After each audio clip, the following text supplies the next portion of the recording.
Shalom to everyone. The Spirit, the water, and the blood, the three witnesses. यीशु मसीह के विषय गवाही, और ये है पहला यूहन्ना उसका 5 अध्याय 6 से 8 तक। यह है वह जो पानी और लहू के द्वारा आया था, अर्थात यीशु मसीह वह न केवल पानी के द्वारा वरन पानी और लहू दोनों के द्वारा आया था। 7 पद, और जो गवाही देता है वह आत्मा है, क्योंकि आत्मा सत्य है। गवाही देने वाले 3 हैं, आत्मा और पानी और लहू, और तीनों एक ही बात पर सहमत हैं। क्या सहमत हैं? 9वां पद, जब हम मनुष्यों की गवाही मान लेते हैं तो परमेश्वर की गवाही तो उससे बढ़कर है। और परमेश्वर की गवाही यह है कि उसने अपने पुत्र के विषय में गवाही दी है। जो परमेश्वर के पुत्र पर विश्वास करता है वह अपने ही में गवाही रखता है। जिसने परमेश्वर पर विश्वास नहीं किया उसने उसे झूठा ठहराया, क्योंकि वह उस गवाही पर विश्वास नहीं किया जो परमेश्वर ने अपने पुत्र के विषय में दी है। और वह गवाही यह है कि परमेश्वर ने हमें अनंत जीवन दिया है, और यह जीवन उसके पुत्र में है। जिसके पास पुत्र है उसके पास जीवन है। जिसके पास परमेश्वर का पुत्र नहीं उसके पास जीवन भी नहीं।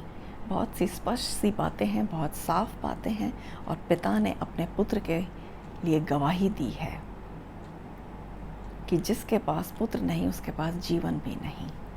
और जो विश्वास नहीं करता, सच में परमेश्वर का वचन हमें इन बातों को समझने और मानने के लिए फोर्स करता है एक तरीके से कि हम इस बातों को मान लें। ये सच में यही सत्य है, यही ट्रूथ है। वो हमें विवश कर रहा है कि इन बातों को लें हम। जब तक हम लेंगे नहीं तो हमारे में जीवन भी नहीं है। मैं पढ़ रही हूँ, the spirit, the water, the blood.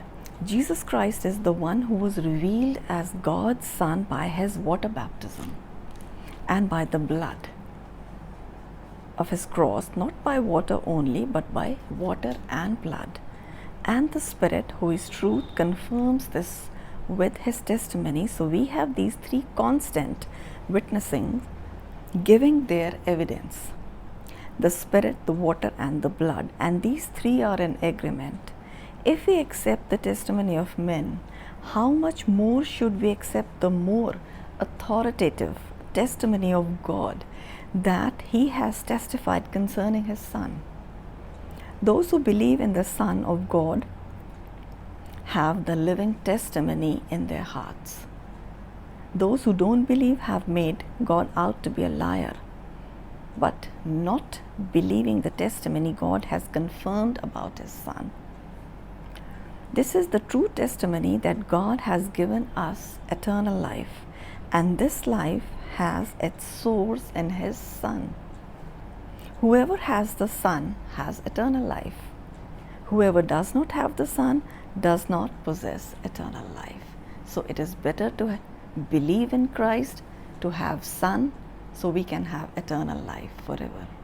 This is eternal life, to know God, to get close to God, to believe God, and to believe His Son.